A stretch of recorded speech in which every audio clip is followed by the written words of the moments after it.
علیکم ورحمۃ اللہ وبرکاتہ. الحمد للہ نحمده ونستعینه ونستغفره ونعوذ باللہ من شرور انفسنا ومن سیئات اعمالنا من يهده الله فلا مضل له ومن يضلل فلا هادي له. أشهد أن لا إله إلا الله وحده لا شريك له وأشهد أن محمدا عبده ورسوله. اللهم صل على محمد وعلى آل محمد كما صليت على إبراهيم وعلى آل إبراهيم إنك حميد مجيد. اللهم بارك على محمد وعلى آل محمد كما باركت على إبراهيم وعلى آل إبراهيم إنك حميد مجيد. من يطع الله ورسوله فقد رشد واهتدى ومن يعص الله ورسوله فقد ضل وغوى. أما بعد فإن خير الحديث كتاب الله وخير الهدي هدي محمد صلى الله عليه وسلم وشر الأمور محدثاتها وكل محدثة بدعة وكل بدعة ضلالة وكل ضلالة في النار. أعوذ بالله من الشيطان الرجيم. ومن آياته أن خلق لكم من أنفسكم أزواجا لتسكنوا إليها وجعل بينكم مودة ورحمة إن في ذلك لآيات لقوم يتفكرون. وقال تعالى ولا تقتلوا أولادكم خشية إملاق نحن نرزقهم وإياكم إن قتلهم كان خطأ كبيرا.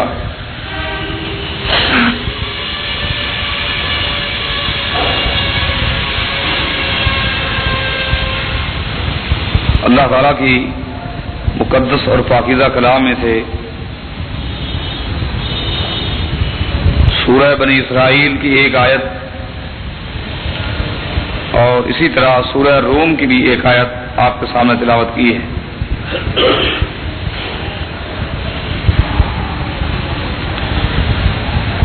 دعا کریں کہ اللہ تعالیٰ مجھے ان دونوں آیتوں کے صحیح مفہوم کو بیان کرنے کی توفیق عطا فرمائے، آپ کو سمجھنے کی اور سمجھنے کے بعد ہم سب کو عمل پیرا ہونے کی توفیق بخشے.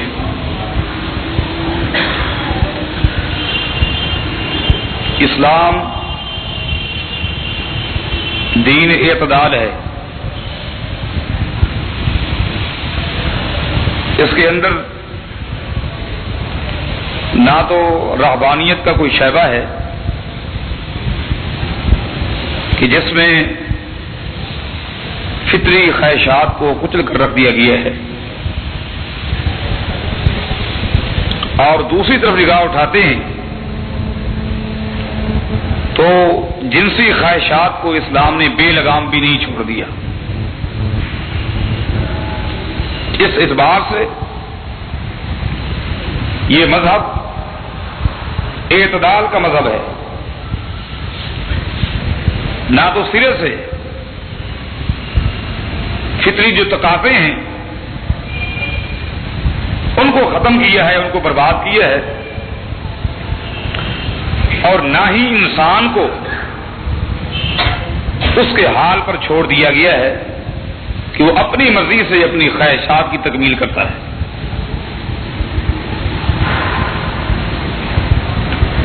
اللہ تعالیٰ انسان کا خالق ہے اور وہ انسان کے مزاج کا بھی خالق ہے. اللہ تعالیٰ جانتا ہے کہ میرے اس بندے کا کیا مزاج ہے، انسان کے کیا جذبات ہیں، اور ان کے جذبات کی کس طرح قدر کی جا سکتی ہے.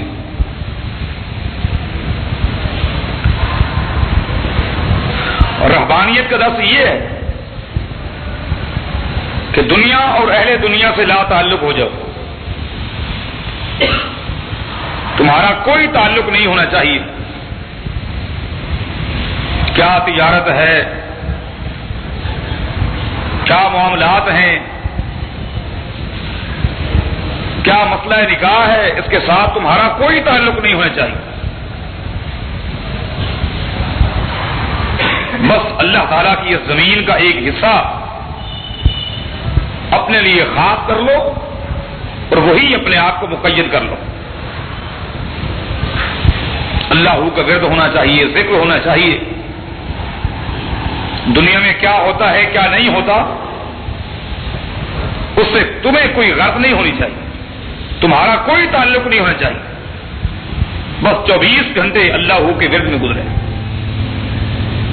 مل جائے کھا لو، وگرنہ پتے کھا کر گزارے کرو. نکاح کرو گے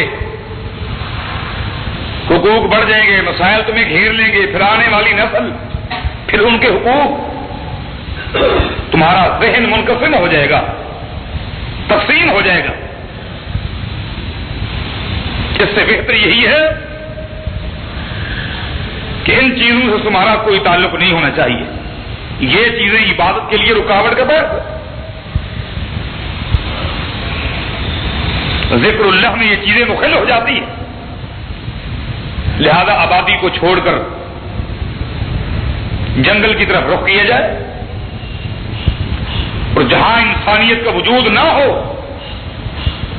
ان جھاڑیوں کے اندر، ان وادیوں کے اندر اپنا بسیرا کر لیا جائے. یہ رہبانیت کی طرف، اس میں تمہاری خیر ہے، اس میں بھلائی ہے. خوب نیکیاں جمع کرو گے، اللہ کو راضی کر لو گے. اور یہی سوچ چند صحابہ کے دماغ میں بھی آئی تھی. جیسا کہ صحیح مسلم میں آتا ہے، نبی کریم صلی اللہ علیہ وسلم کے گھر صحابہ کا ایک وقت جو کہ 3 افراد پر مشتمل ہے وہ آیا. اتفاق سے پیغمبر علیہ الصلوۃ والسلام گھر میں نہیں ہے. سید عائشہ رضی اللہ تعالی عنہا سے نبی علیہ الصلوۃ والسلام کے معمولات معلوم کرتے ہیں. آپ کی رات کی عبادت کیا ہے، مہینے میں کتنے آپ روزے رکھتے ہیں، یہ ساری چیزیں معلوم کی. معلوم کرنے کے بعد وہ آپس میں کہتے ہیں کہ پیغمبر علیہ الصلوۃ والسلام جو کہ معصوم ہے، گناہوں سے پاک ہے، وہ اتنا عبادت کرتے ہیں، ان کے اتنے روزے، رات کا اتنا بڑا حصہ عبادت میں، ہم تو بہت پیچھے رہ گئے، جبکہ ہمیں تو اور زیادہ نیکی کرنی چاہیے، اس لیے کہ وہ تو معصوم ہیں، ہم تو غیر معصوم ہیں، ہمارے تو ویسے گناہ ہیں. تو وہی کھڑے کھڑے نبی اکرم صلی اللہ علیہ وسلم کے دروازے پر ان تینوں نے اپنا ایک ذہن بنایا اور اپنے اس ذہن کو ایک دوسرے کے سامنے پیش کرتے ہیں. جب وہ پیش کر رہے تھے سید عائشہ رضی اللہ تعالی عنہا بھی سن رہی تھی. ان میں سے ایک نے کہا کہ آج کے بعد میرا ذہن تو یہ ہے، اصلی اللیل فلا ارقد، آج کے بعد جب تک زندہ رہوں گا ساری رات عبادت کروں گا، رات کو نیند نہیں کروں گا. اصلی اللیل فلا ارقد. دوسرے نے کہا کہ میرا آج کے بعد پروگرام یہ ہے، اصوم فلا افطر، جب تک زندہ رہوں گا مستقل دن کے روزے رکھوں گا، کبھی بھی کوئی دن نہیں چھوڑوں گا. تیسرے نے کہا اعتزل النساء فلا تزوج، میں زندگی بھر کبھی شادی نہیں کروں گا، نکاح نہیں کروں گا. رات کا سونا یہ بھی عبادت کے لیے ایک مخل ہے. بیوی کا آ جانا انسان اللہ کا صحیح معنی ذکر نہیں کر سکتا، وقت نہیں رہ سکتا، لہذا میں آج کے بعد نکاح نہیں کروں گا۔ یہ تینوں اپنے اپنے پروگرام اور مستقبل کے شیڈول کو پیش کرنے کے بعد وہاں چل پڑتے ہیں۔ تھوڑی دیر کے بعد پیغمبر اسلام تشریف لائے، سید عائشہ رضی اللہ تعالیٰ عنہ نے پوری رپورٹ پیغمبر اسلام کے سامنے پیش کی۔ اس طرح سے آپ کے بارے پوچھا اور یہ آپ کے بعد ان کا ذہن بنا ہے کہ کیا کرنا ہے۔ نبی اکرم صلی اللہ علیہ وسلم نے اسی طرف رخ کیا جس طرف وہ جا رہے تھے۔ ملاقات اتفاق سے ہو جاتی، آپ نے ان تینوں کو دیکھا تو فرمایا انتم الذین قلتم کذا و کذا، اس طرح کا پروگرام بنا کر تم آئے ہو؟ انہوں نے کہا جی ہاں، یہ ہم نے پروگرام بنایا ہے۔ پیغمبر علیہ الصلوۃ والسلام فرماتے ہیں واللہ انی اخشاکم للہ، اللہ کی قسم میں تم سب سے زیادہ اللہ سے ڈرتا ہوں، تم سب سے زیادہ میرے دل میں اللہ کا خوف ہے، اللہ کا ڈر ہے۔ اس کے باوجود اصوم و افطر، میں روزے رکھتا بھی ہوں اور نہیں بھی رکھتا۔ ایک تو ہے نا فرض، ماہ رمضان کے روزے وہ تو فرض ہیں، ان فرائض کے علاوہ میں ہر پیر کے روزہ رکھتا ہوں، منگل کو نہیں ہوتا، بدھ کو نہیں ہوتا، پھر جمعرات کا رکھ لیتا ہوں، جمعہ کا نہیں ہوتا، ہفتے کا نہیں ہوتا، اتوار کا نہیں ہوتا، مہینے کے 3 روزے رکھتا ہوں، چاند کی 13 تاریخ کا، 14 تاریخ کا، 15 تاریخ کا، باقی دن چھوڑ دیتا۔ مانا میری زندگی کے اندر ایسے دن بھی ہیں جن میں میں روزدار ہوتا ہوں اور ایسے دن بھی ہیں جن میں مجھے روزہ نہیں ہوتا۔ آگے فرمایا اصلی اللیل وانام، میں رات کے ایک حصے میں سوتا بھی ہوں اور رات کے ایک حصے میں عبادت بھی کرتا ہوں۔ مانا میری راتیں ایسی ہیں جن کا ایک حصہ تہجد میں گزر رہا ہے اور ایک حصہ نیند میں گزر رہا ہے۔ وَتَزَوَّجُ النِّسَاءَ، اور میں نے شادیاں بھی کی ہیں، میری بیویاں بھی ہیں، بچے بھی ہیں۔ یہ آپ نے اپنے متعلق تعارف کراتے ہوئے آگے فرمایا فَمَنْ رَغِبَ عَنْ سُنَّتِي فَلَيْسَ مِنِّي، رات کو سونا اور جاگنا، روزے رکھنا اور کبھی نہ رکھنا، نفلی شادیاں کرنا، یہ میری سنت ہے، اور جس نے میری سنت سے اعراض کیا اس نے کبیرہ گناہ کیا ہے، وہ بہت بڑا مجرم ہے۔ اس لیے کہ دین اسلام نے نکاح کو خود عبادت کہا ہے۔ آپ یہ کہیں کہ یہ عبادت کے لیے رکاوٹ ہے، رکاوٹ تب ہو جب یہ عبادت سے ہٹ کر ہو، جبکہ دین اسلام نے نکاح کو بھی عبادت کہا ہے، یہ عبادت ہے، تو پھر عبادت کے لیے کیسے مخل و رکاوٹ ہے؟ تو رہبانیت کا درس اسلام نے نہیں دیا، بلکہ زور دیا ہے، ترغیب دی ہے کہ استطاعت کے باوجود جو شخص نکاح نہیں کرتے ان کو کنواری زندگی نہیں گزارنی چاہیے، ان کو نکاح کر لینا چاہیے۔ یا معاشر الشباب من استطاع منکم الباءۃ فلیتزوج فانہ اغض للبصر واحسن للفرج، اے نوجوانوں تم میں سے جس کی استطاعت ہے اس کو چاہیے کہ وہ نکاح کرے، اس سے تمہاری جو خواہشات ہیں ان کا تحفظ ہے، ان کی نگرانی ہے، تم گناہوں سے اپنے آپ کو بچا لو گے اگر تم نکاح کر لو گے۔ تو مقاصد نکاح میں سے ایک مقصد یہ ہے کہ جنسی خواہشات کی تکمیل ہو جائے، اس کا تحفظ ہو جائے، اس لیے نکاح کا شریعت نے حکم دیا ہے۔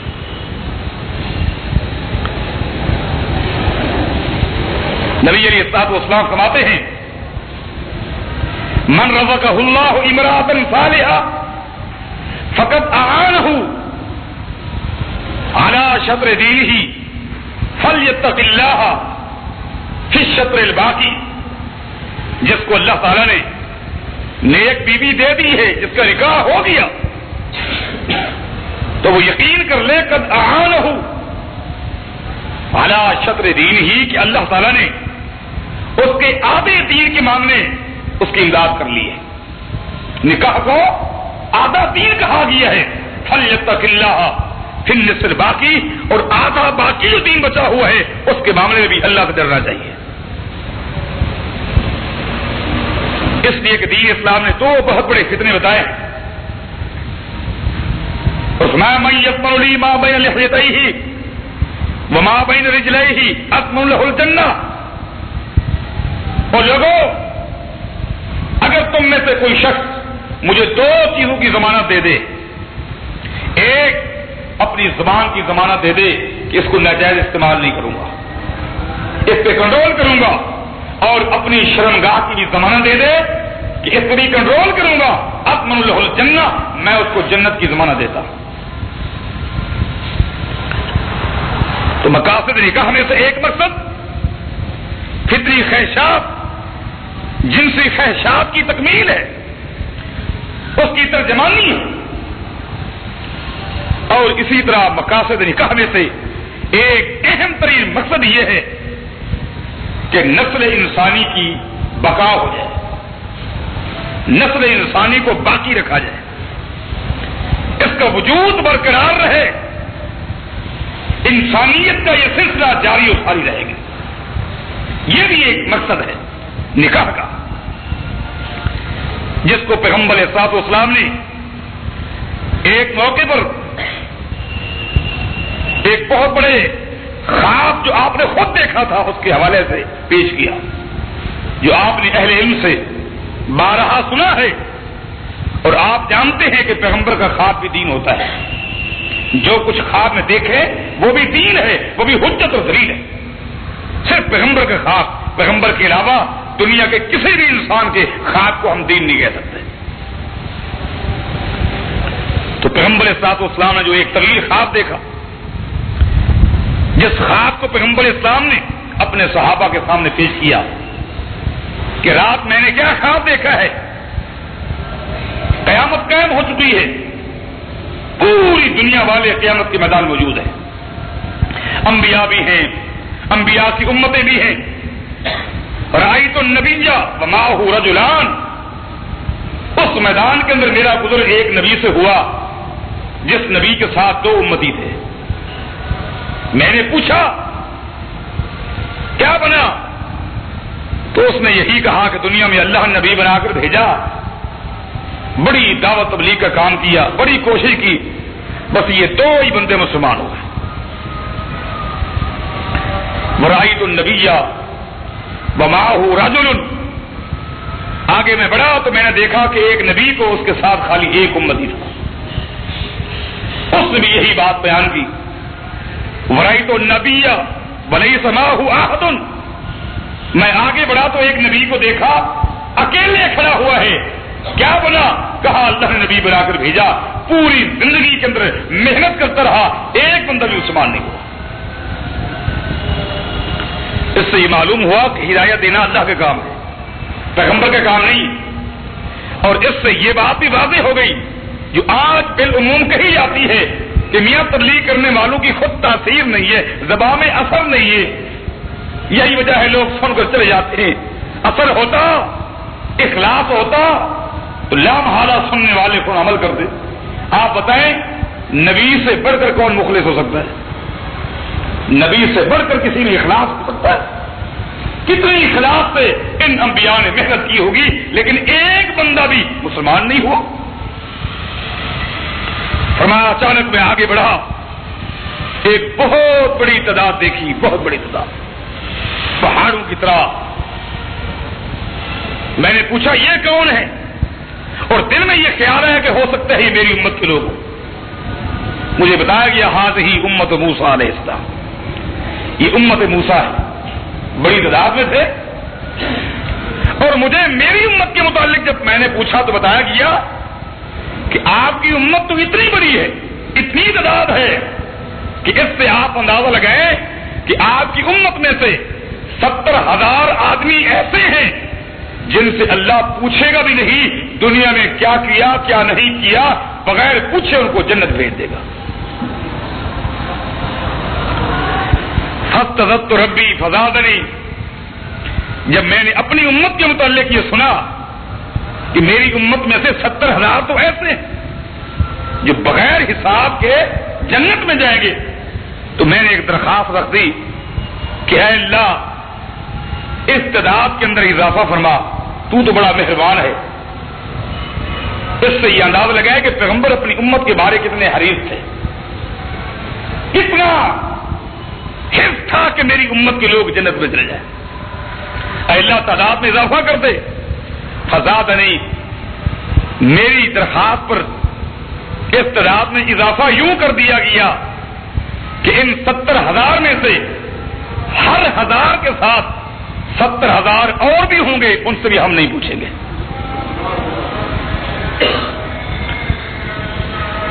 یہ بات پیغمبر اسلام نے بیان کی. خواب یہی مکمل ہو گیا. خواب کے مکمل ہوتے ہوئے پیغمبر اسلام فرماتے ہیں آخر میں تزوج الولود الودود فانی اکاثر بکم یوم القیامہ. او میری امت کے لوگوں, ایسی عورتوں سے شادیاں کرو جو زیادہ بچے دینے والی ہوں. یہ ایک بہت بڑا تعلیمی ادارہ ہے, یہاں کافی طلباء موجود ہیں, وہ جانتے ہیں کہ بلود اور ودود کا معنی کیا ہے. بلود اور ودود کا معنی عربی لغت کے اعتبار سے یہ ہے, یہ سارے مبالغے کے صیغے ہیں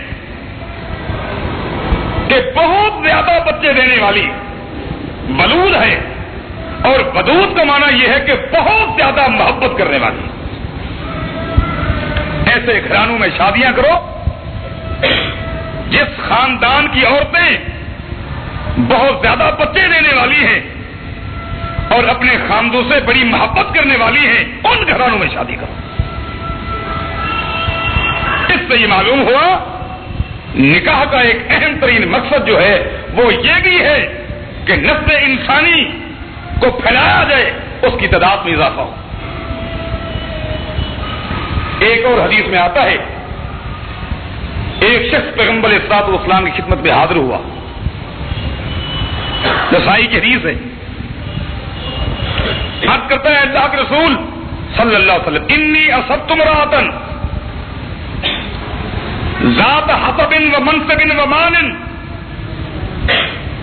ایک عورت کے بارے میں نے پروگرام بنایا ہے نکاح کرنے کا. عورت خاندانی, بڑے اچھے خاندان سے اس کا تعلق ہے, انتہائی شریف برادری کی وہ عورت ہے,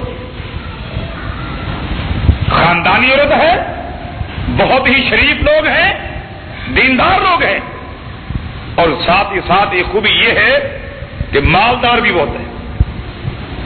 خوب اللہ نے ان کو نوازا ہے, دولت بھی ہے, حسن بھی ہے, شرافت بھی ہے, ایک بہت بڑی برادری کے ساتھ ان کا تعلق بھی ہے.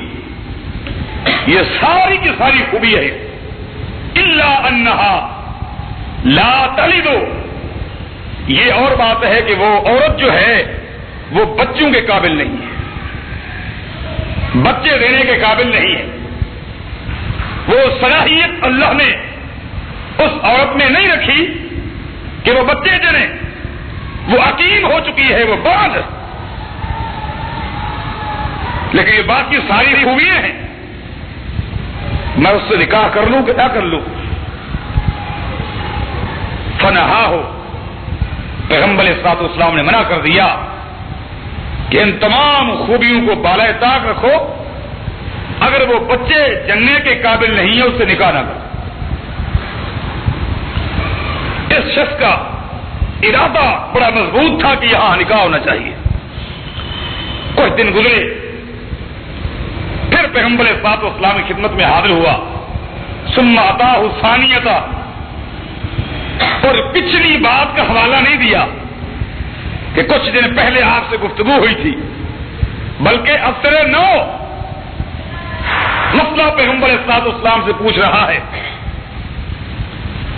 وقال مثل ذلک، وہی بات دہرائی، حوالہ نہیں دیا کہ پہلے بھی آپ کے پاس حاضر ہوا تھا، لیکن بات وہی تھی کہ اس طرح کی عورت ہے، یہ خوبیاں ہیں، البتہ بچے جننے کے قابل نہیں، شادی کر لو فنہا ہو، پیغمبر اسلام نے منع کر دیا.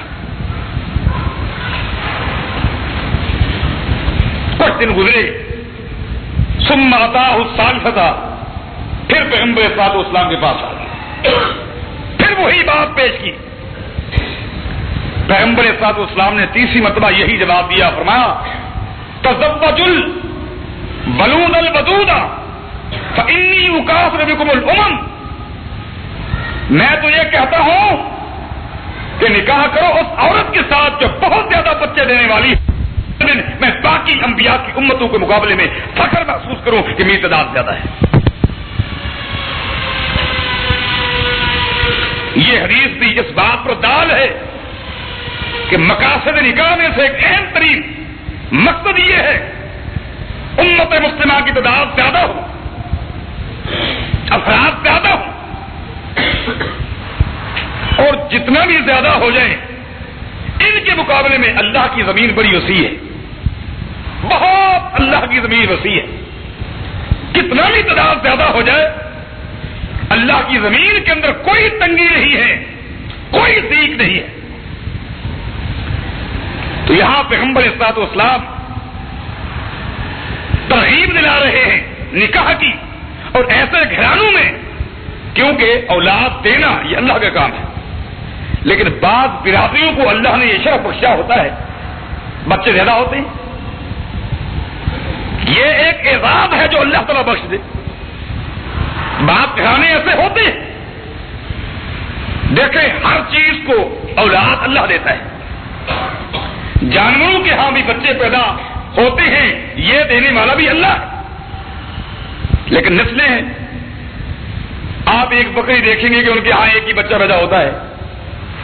بعض بکریوں کی نسلیں ایسی ہیں کہ 3-3 4 بچے پیدا ہوتے ہیں. یہ دیتا اللہ ہے، یہ نسلیں ہیں. بعض جانور ایسے ہیں 2-3 بچے دے کر ختم، بعض کے ہاں سلسلہ چلتا رہتا ہے. بعض خاندان میں آپ نے دیکھا عورت کی عمر 40 سال کی ہوگی تو بانجھ ہو جاتی ہے، عموماً بچے کے قابل نہیں. بعض خاندانوں میں آپ نے دیکھا 60 سال کی عمر کی عورت بچے دے رہی ہے. یہ اللہ نے اعزاز بخشا ہے، یہ اللہ کی مرضی ہے.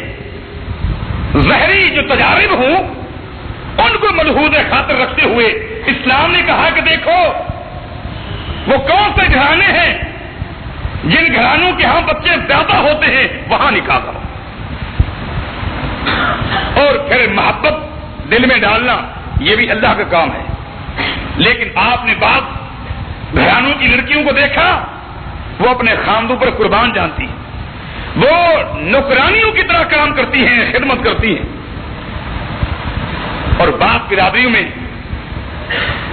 عورتیں سمجھتی ہیں کہ نکاح ہوا اس لیے ہے تاکہ ہمارے خاوند ہماری خدمت کریں. دو بدو بحث کرنا، تکرار کرنا، گھر کے کام کو تقسیم کر لینا، شانہ بجانا چلنے کی سوچ اور فکر بعض گھرانوں کے اندر ایسی ہے. تو ان ظاہری چیزوں کو سامنے رکھ کر اسلام نے کہا ایسے گھرانوں کا، ایسے خاندان کا انتخاب کرو جن خاندان میں بچیاں زیادہ پیدا ہوتی ہیں، بچے زیادہ پیدا ہوتے ہیں، عورتیں محبت کرتی ہیں، ان کا انتخاب کرو. یہ بھی اس بات کی دلیل ہے کہ اسلام نے اہم ترین نکاح کا مقصد ایک ہی بھی بیان کیا ہے. باقی رہا معاملہ اگر بیوی آ گئی، بیوی کے ساتھ بچے زیادہ ہو گئے، اقتصادی مسائل، معاشی مسائل، ان مسائل کا آدمی شکار ہو جاتا ہے. اس لیے انسان کی یہ سوچ کم بچوں میں سکون ہے، گھر وہی بہتر ہے جس گھر کے اندر مختصر افراد ہوں، مختصر فیملی ہو، چھوٹا گھرانہ، زندگی آسان ہے، بچے اصل وہ دو ہی اچھے ہیں، تیسرے کے اندر کوئی اچھائی نہیں، اس طرح کی انسانی اصطلاحات، یہ سوچ، ان کا دین اسلام کے ساتھ کوئی تعلق نہیں۔ یہ سوچ، یہ فکر، یہ اصطلاح غیر شرعی اور غیر اسلامی ہے۔ ایسی اصلاح کو اسلام قبول نہیں کرتا۔ تم کون ہو کسی کو رزق دینے والے؟ تم تو اپنے آپ کو بھی رزق نہیں کھلا سکتے۔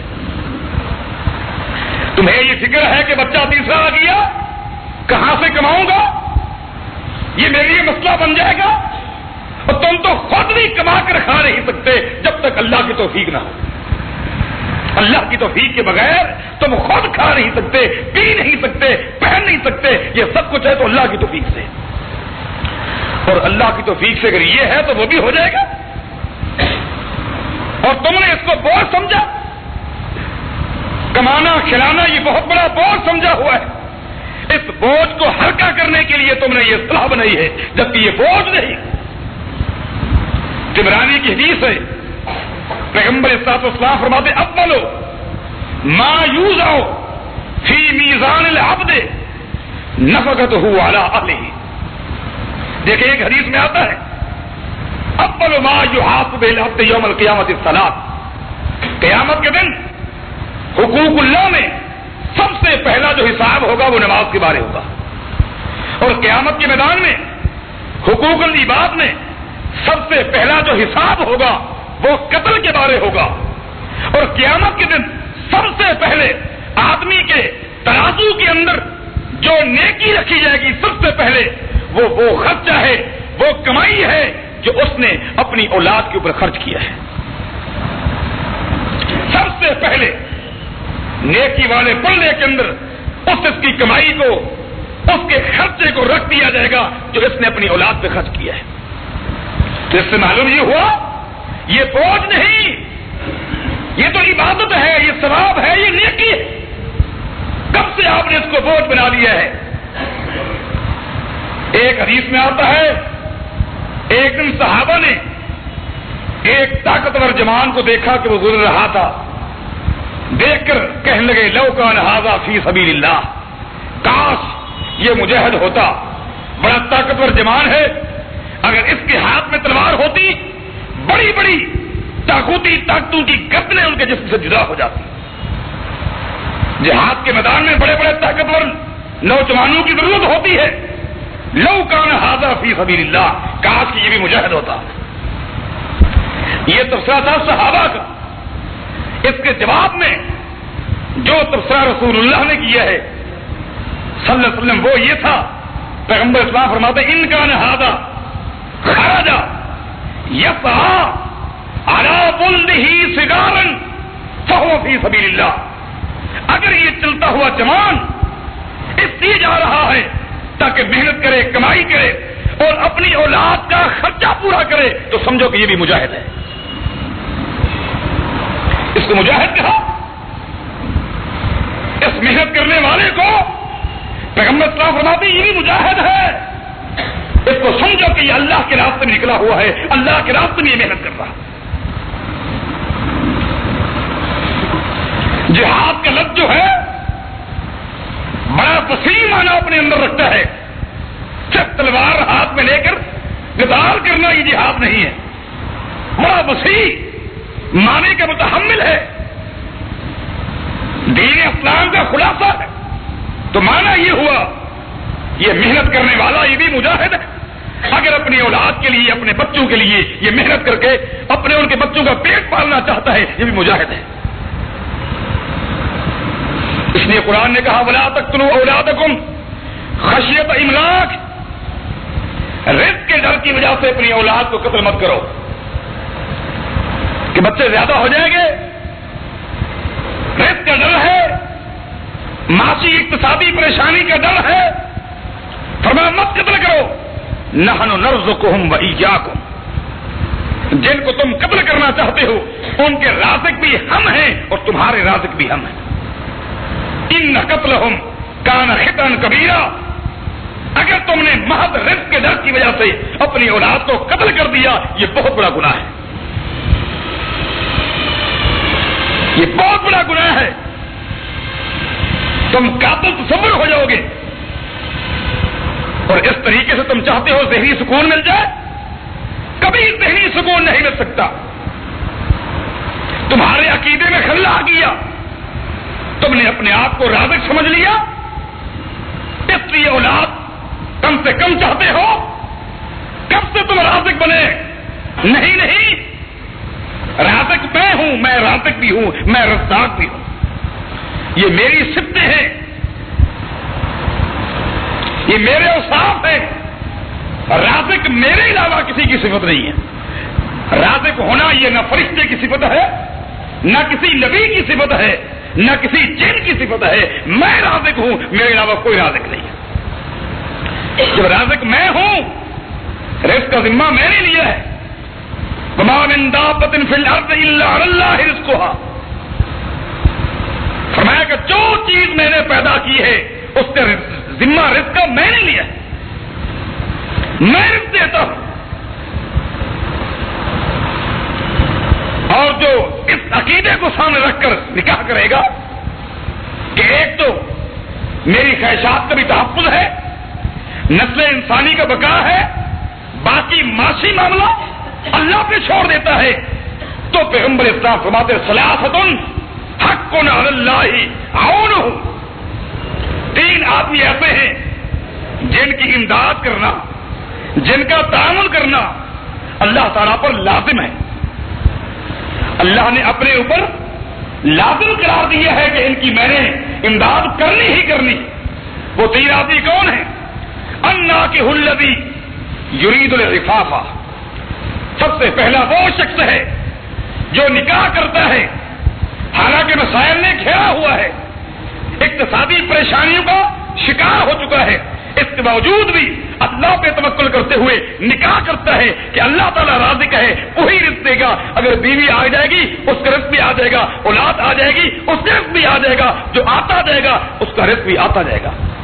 جو آتا ہے اپنا رزق لے کر آتا ہے، اس لیے کہ بھی پیٹ میں تھا، اس کی زندگی بھی لکھ دی گئی، اس کا رزق بھی لکھ دیا گیا، وہ اپنا رزق لے کر آ رہا ہے۔ ہمارا دنیا کے اندر یہ سوچ رکھ کر جس نے نکاح کیا ہے اللہ کا حق ہے اللہ اس کی امداد کرے، اگر پریشانی ہے اللہ ضرور تعاون کرتا ہے۔ والمکاتب الذی یرید الادا، اور دوسرا وہ شخص ہے جو کسی کا غلام ہے، در خرید غلام، مگر وہ یہودی ہے، عیسائی ہے، مجوسی ہے، ہندو ہے، اس کے ساتھ مسائل، آئے دن پریشانیاں، اللہ کی عبادت کا حق ادا نہ کرنا، پھر یہ سوچتا ہے کب تک اس طرح گاڑی چلے گی۔ اسلامی غیرت، دینی غیرت جوش مارتی ہے اور یہ اپنے مالک کے پاس چلا جاتا ہے، کہتے بتاؤ مجھے آزاد کرنے کے لیے کیا پیسے لوگے، کتنے پیسے لوگے اور کتنا مہلت دیتے ہو تاکہ میں تیار کر کے پیسے دوں اور آزاد ہو جاؤں۔ اب وہ اپنے منہ سے جو پیسے مانگتا ہے، 10 لاکھ لوں گا، 20 لاکھ لوں گا، مہلت اتنی ہے، فرمایا یہ سوچ کر کہ اللہ میری امداد کرے گا تاکہ اس سے آزاد ہو کر صحیح معنی اللہ کی بات کا حق ادا کروں، فرمایا اس سے بات کر لیتا ہے، مکاتبت کر لیتا ہے، اللہ فوراً اس کی امداد کرتا ہے، اس کا مسئلہ حل کر دیتا ہے۔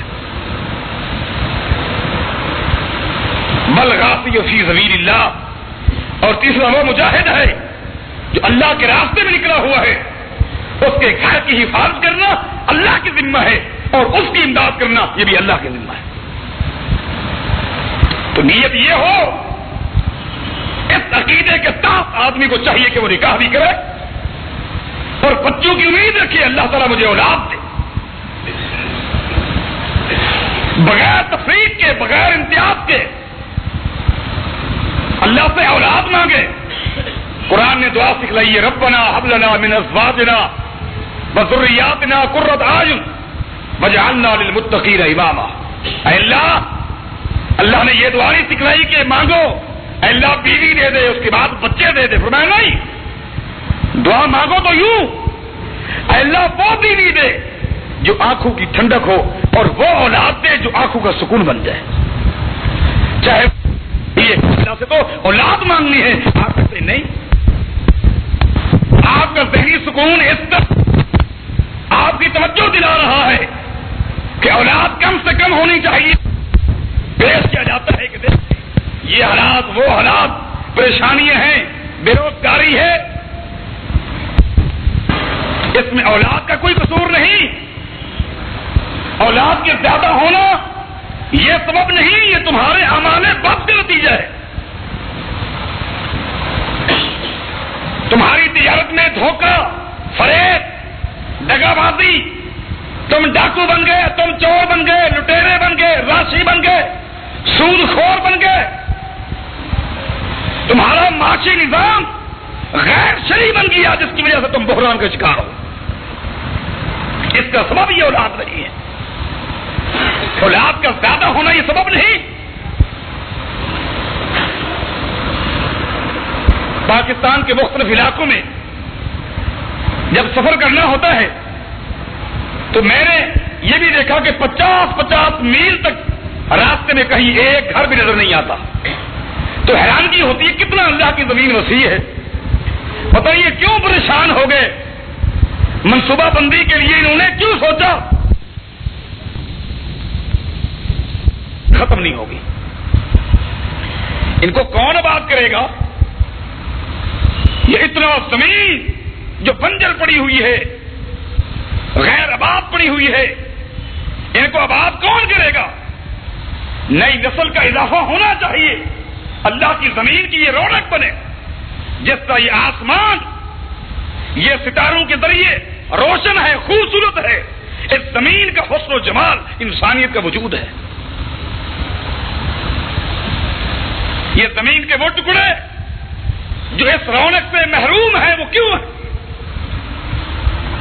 اور آپ کی یہ اصلاحات، آپ کی یہ سوچیں جس کے تحت آپ نے یہ پلان بنا لیے، فیملی پلاننگ کا نام دے کر خاندانی منصوبہ بندی، یہ سوچ غیر اسلامی دعویٰ نفاذ شریعت ہے. دعویٰ نفاذ شریعت ہے اور وزارتیں منصوبہ بندی کی ہے.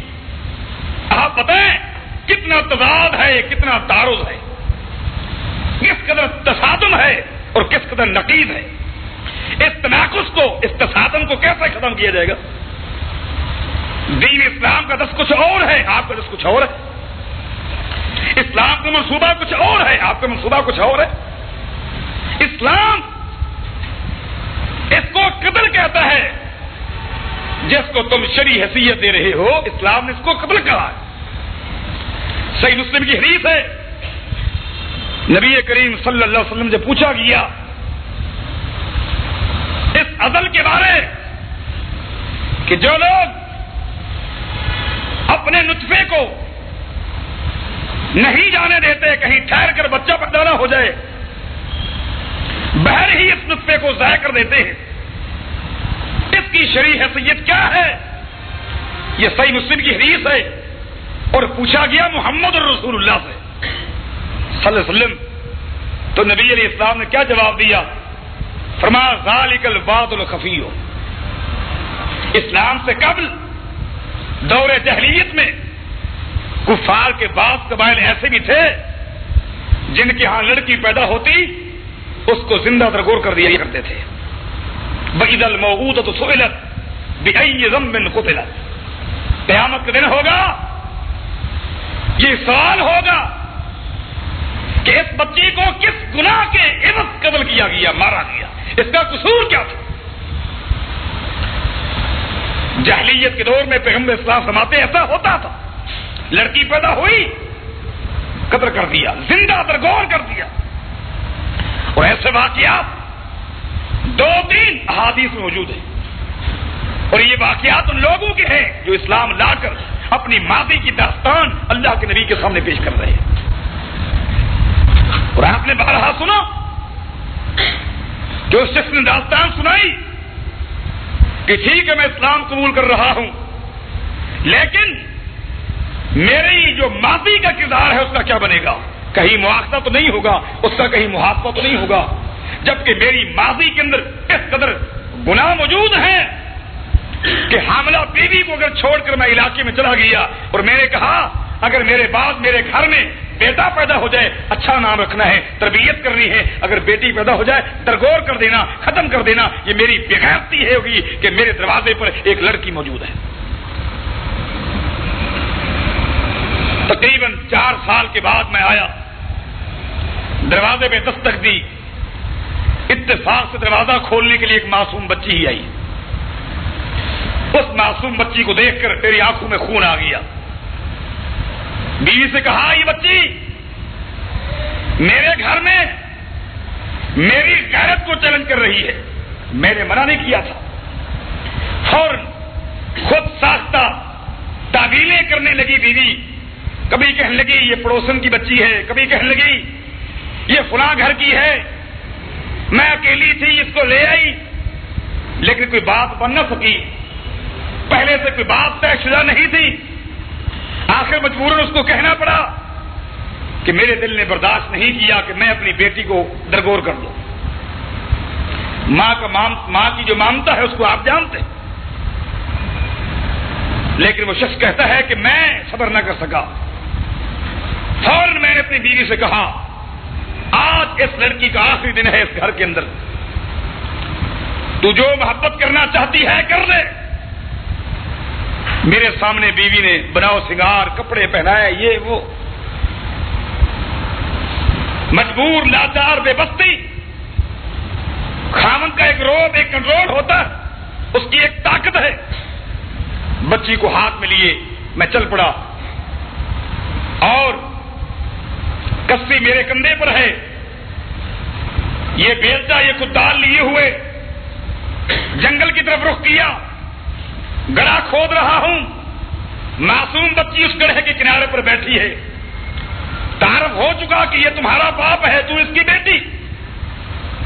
عرب کی سرزمین کی انتہائی ذہین ترین یہ 4 سالہ بچی ہے، بار بار باپ سے پوچھتی ہے ابو اس گڑھے سے کیا کریں گے؟ شقی القلب باپ یہ جواب دیتا ہے یہ تیرے لیے گڑھا کھودا جا رہا ہے۔ ایک روایت میں نے یہ بھی پڑھی کہ ہوا کی وجہ سے گڑھا کھودتے ہوئے جب مٹی کے ذرات باپ کے چہرے پہ پڑتے، بچی اٹھ کر اس کو کوشش کرتی کہ اپنے دامن کے ذریعے اس مٹی کو باپ کے چہرے سے ہٹاؤں، لیکن باپ کی ایک شقاوت ہے، بدبختی مسلط اور سوار ہو چکی ہے، دل پتھر ہو چکا ہے، گڑھا کھود لیا، بچی کو دھکیلا، اندر ڈال دیا، وہ چیختی ہے، نکلنے کی کوشش کرتی ہے، مٹی کا ایک حصہ اور ڈال دیا جاتا ہے، پھر نکلنے کی کوشش کرتی ہے، یہاں تک کہ اس کو مٹی میں دفن کر کے واپس آ گئی۔ حدیث میں آتا ہے، سنن دارمی کے اندر موجود ہے کہ نبی علیہ الصلوۃ والسلام جب یہ واقعہ سن رہے تھے تو آپ کی آنکھوں سے لگاتار آنسو ٹپک رہے تھے اور آپ کی داڑھی مبارک پر گر رہے تھے۔ واقعہ ختم ہو گیا، نبی علیہ السلام نے چہرہ اٹھایا اور فرمایا بات یہ ہے اللہ نے آپ کو اسلام کی توفیق دی ہے اور یہ خوبی ہے ان الاسلام یہدم ما کان قبلہ، کہ اسلام سے پہلے جتنی بھی برائیاں ہو جائیں اسلام لانے سے وہ سارے گناہ معاف ہو جاتے ہیں۔ اگر معاف نہ ہوتے کیف بک، تو پھر تیرے ساتھ کیا ہوتا جب وہ لڑکی آتی اور سوال ہوتا بأی ذنب قتلت، کہ کس گناہ کے جرم میں اس کو قتل کیا گیا، تو پھر تیرا جواب کیا بنتا؟ تو پیغمبر اسلام فرماتے ہیں جاہلیت کے دور میں مشرکین کے بعض قبائل اپنی لڑکیوں کو زندہ درگور کر دیتے تھے۔ اگر میری امت میں کوئی شخص اپنے نطفے کو رحم میں جانے کی بجائے رکاوٹ کا باعث بنے گا تاکہ اولاد پیدا نہ ہو، اس کو ضائع کر دے گا، ذالک الوعد الخفی، سمجھ لے کہ مشرکین مکہ کھل کر اپنی بیٹی کو زندہ درگور کر دیتے اور میرے اس امتی نے چھپ چھپ کر اپنی اس اولاد کو درگور کر دیا ہے۔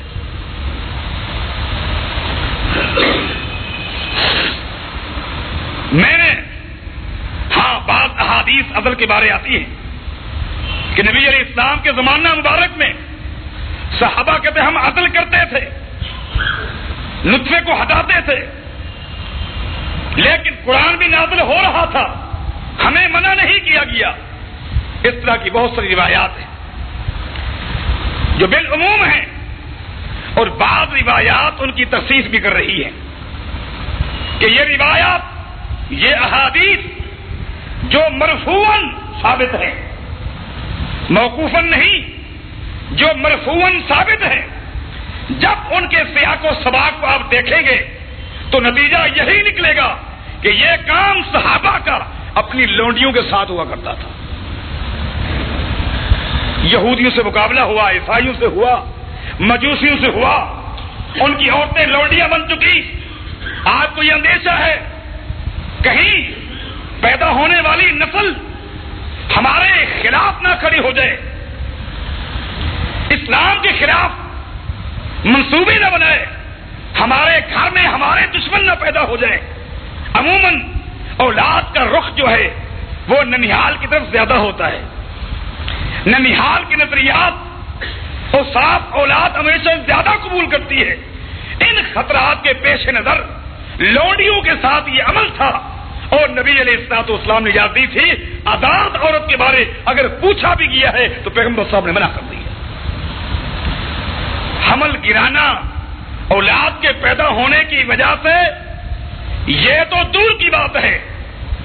صحیح مسلم کی ایک حدیث ہے، نبی علیہ الصلوۃ والسلام سے ایک شخص نے پوچھا انی اعدل عن امراتی، کہ میں اپنی بیوی سے عدل کرتا ہوں، نطفہ طے کر لیتا ہوں، یہ صحیح ہے کہ نہیں؟ نبی اسلام میں لما ذالک لما تفعلوا، یہ کیوں کرتے ہو، وجہ کیا ہے؟ کہنے لگا اشفق علی ولدھا، بات یہ ہے مجھے خطرہ ہے کہیں حمل ٹھہر گیا تو بیوی حاملہ ہو جائے گی، اور یہ جو پہلے والا بچہ دودھ پی رہا ہے دودھ خشک ہو جائے گا، اس کے اس پر اثرات ہوں گے، وہ بھوکا اور پیاسا رہ جائے گا۔ صحیح معنی شریعت نے جو 2 سال دودھ پلانے کا حکم دیا ہے کہ پلا سکتے ہو، یہ بچہ دودھ نہیں پی سکے گا اس لیے کہ اس کی ماں دوبارہ حاملہ ہو گئی، میں اس بنا پر عدل کرتا ہوں، یہ صحیح ہے؟ نبی علیہ السلام نے فرمایا منع ہے، یہ کام صحیح نہیں ہے۔ فرمایا کہ ایسا مت کرو، اور ساتھ ہی یہ بات بھی سمجھا دی کہ بچے کو کوئی تکلیف نہیں ہوتی۔ لو کان دارن لضر فارسا والروما، اگر اس طرح بچے کو تکلیف ہوتی تو روم اور فارس کے لوگ جو مستقل یہ کام کرتے ہیں ان کو تکلیف ہوتی، لیکن ایسا نہیں ہے، اس لیے تکلیف نہیں ہوتی۔ خلاصہ یہ ہے کہ مجھے کوئی ایسی حدیث قطعی صریح اور مرفوع نہیں ملی جس سے یہ ثابت ہو کہ اس طرح کے علاوہ کسی صورت میں اپنی بیوی کے ساتھ آپ عدل کریں۔ اور بالخصوص آج جو منصوبہ بندی ہے، فیملی پلاننگ ہے، یہ کس بنا پر ہے؟ یہ تو محض آج تعویلیں ہیں، یہ تعویلیں ہیں کہ جی بات اصل میں یہ ہے کہ اب دوسرا آپریشن ہوا ہے، میجر آپریشن سے بچہ پیدا ہوا، ڈاکٹر نے کہا ہے اب اگر آپ نے اس مسئلے کو ختم نہ کیا تو تیسرے بچے کی ولادت کے وقت یہ فوت ہو جائے گی۔ اور آپ کو یہ بھی معلوم ہونا چاہیے، آپ مجھ سے زیادہ بصیرت رکھتے ہیں، فیملی پلاننگ جب ناکام ہوا، پاکستان کے لوگ اللہ کے فضل و کرم سے دینی ذہن رکھتے ہیں، دینی سوچ رکھتے ہیں، جب اس منصوبے کو جس کے اوپر کروڑوں روپیہ خرچ کیا جا چکا ہے ناکام کر دیا گیا تو حکومت نے ایک اور منصوبہ بنایا ہے اس کو کامیاب کرنے کے لیے۔ وہ کیا ہے؟ اس سے پہلے آپ نے دیکھا عموماً بچے پیدا ہوتے کوئی مسئلہ آپریشن کا نہیں تھا، آپریشن کے بغیر بچے پیدا ہو جاتے۔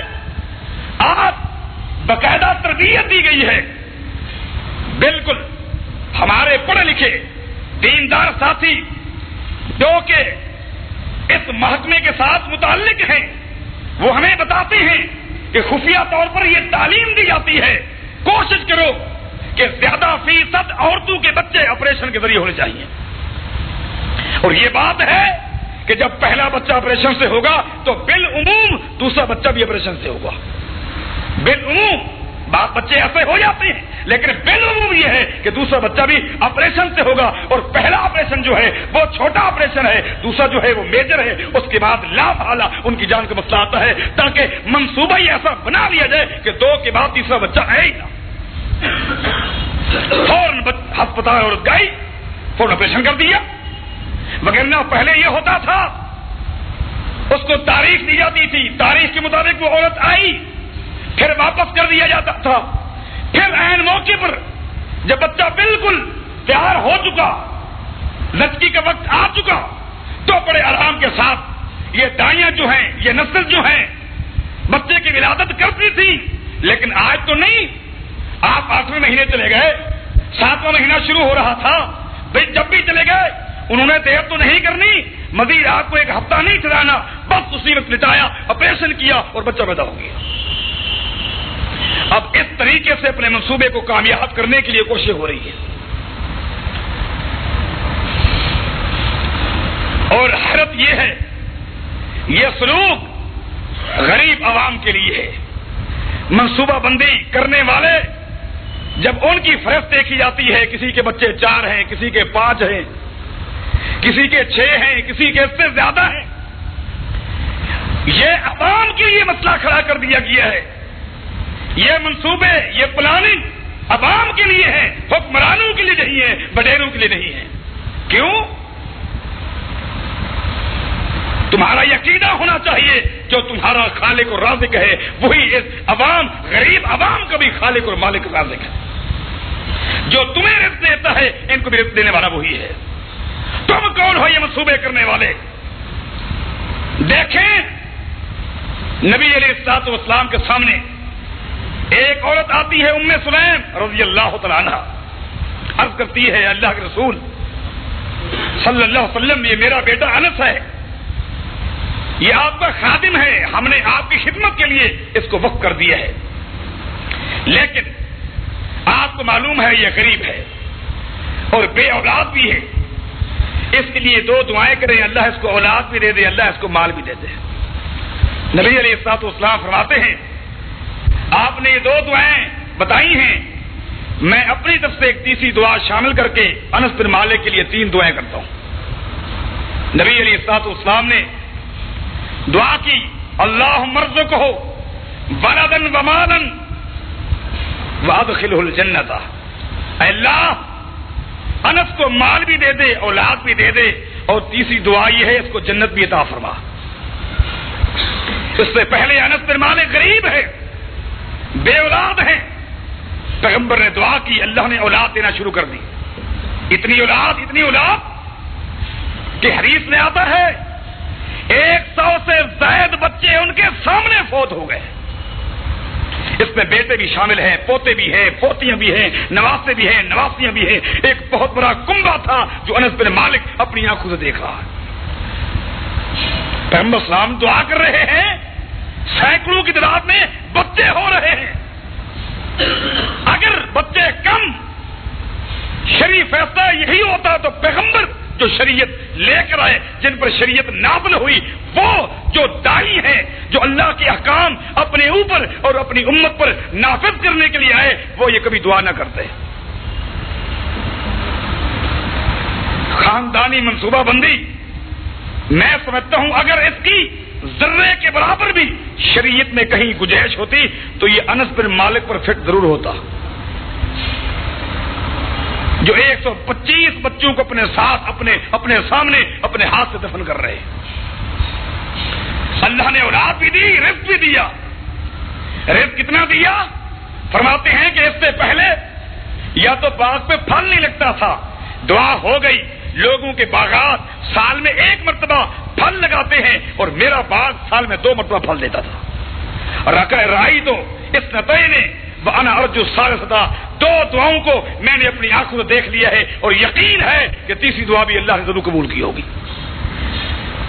پیغمبر اسلام کثرت اولاد کے لیے دعائیں کر رہے ہیں. اللہ نے آپ کو اولاد دی, یہ 2 بچے اچھے, یہ غیر شرعی اصطلاح ہے. یہی سلسلہ چلتا رہا تو ایک وقت ہے کہ پھر کہیں گے ایک ہو پر نیک ہو، بچہ ایک ہی ہونا چاہیے، پھر آگے گاڑی پھر وہی رہبانیت، یہ ساری سوچیں، یہ سارے فکرات، سارے منصوبے غیر شرعی اور غیر اسلامی، ان کا کوئی حل نہیں، پریشانیوں میں اضافہ ہے، کمی نہیں اس سے۔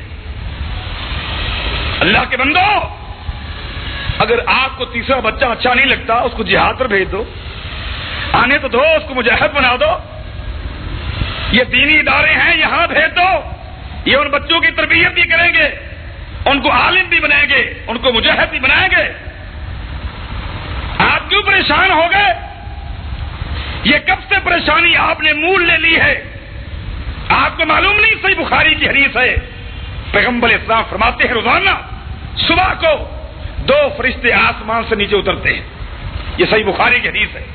اترنے کے بعد یقول احدہما، ایک فرشتہ کہتا ہے اللہم آت منفقا خلفا، اے اللہ جو تیرا بندہ خوب خرچ کرتا ہے تو اس کو دیتا ہے، وہ خرچ کرتا رہتا ہے، اپنے اوپر خرچ کرتا ہے، اپنی بیوی پہ خرچ کرتا ہے، اپنی اولاد پہ خرچ کرتا ہے، دوست احباب پہ خرچ کرتا ہے، اے اللہ جس طرح وہ خرچ کرتے ہوئے نہیں تھکتا تو دیتے ہوئے نہ تھک، اے اللہ خوب دے اس کو، اس کے اوپر کبھی پریشانی کا دن نہ آئے۔